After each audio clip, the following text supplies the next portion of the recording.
Au cœur de la mythologie nordique, dans le royaume d'Asgard, régnait Frigg, la déesse de la famille et du foyer. Elle était aimée et respectée pour sa bienveillance envers les mortels, son amour pour les enfants, et sa dévotion à la protection des familles. Mais il y avait une chose qui la préoccupait profondément, le temps. Les jours sur Midgard, le monde des hommes, semblaient passer trop rapidement, laissant peu de temps aux familles pour se réunir et partager des moments précieux. Frigg, pleine de compassion pour les habitants de Midgard, cherchait un moyen de prolonger les journées, de donner aux familles plus de temps ensemble. Elle décida de consulter le dieu du temps, Chrono, un être énigmatique qui était à la fois maître et serviteur du temps lui-même. Frigg monta au sommet d'Asgard, où Chrono résidait dans une tour faite d'horloges et de cadrans solaires. Elle exprima son souhait de prolonger les journées de Midgard, de permettre aux familles de vivre des moments de bonheur plus longs et plus nombreux. Chrono, le visage caché sous une capuche sombre, réfléchit longuement. Le temps était une force complexe et délicate, et chaque manipulation avait des conséquences imprévisibles. Cependant, il fut touché par la sincérité de Frigg et par son désir de créer du bonheur pour les mortels.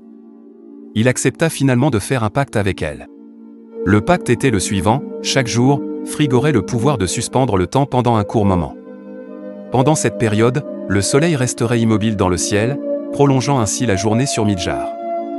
Les familles pourraient ainsi profiter de moments supplémentaires ensemble, partager des repas, raconter des histoires et renforcer leurs liens. Cependant, il y avait un prix à payer pour ce don. Pour chaque minute de temps suspendu, Frigg devrait sacrifier une partie de son énergie divine. Plus elle prolongerait la journée, plus elle perdrait de sa puissance. Elle était prête à faire ce sacrifice pour le bien des familles de Midgard. Dès le lendemain, Frigg mit le pacte en action. Chaque jour, elle suspendait le temps pendant quelques minutes, permettant ainsi aux familles de savourer des moments précieux ensemble. Les enfants jouaient plus longtemps avec leurs parents, les aînés partageaient leurs histoires, et l'amour se répandait dans les foyers de Midgard. Cependant, au fil du temps, les effets du pacte se firent ressentir. Frigg devenait de plus en plus faible à mesure qu'elle sacrifiait son énergie.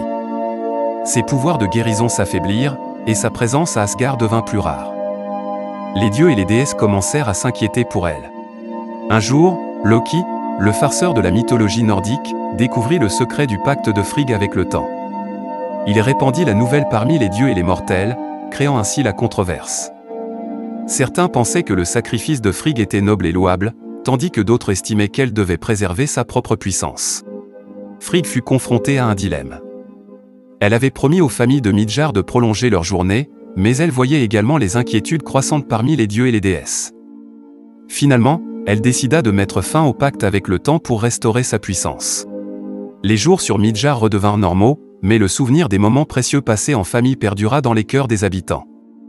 Frigg, bien qu'elle eût perdu une partie de sa puissance, continua à veiller sur les familles et à les protéger de son amour bienveillant. Le pacte de Frigg avec le temps devint une légende dans la mythologie nordique, rappelant l'importance de la famille, du sacrifice et du temps précieux passé ensemble.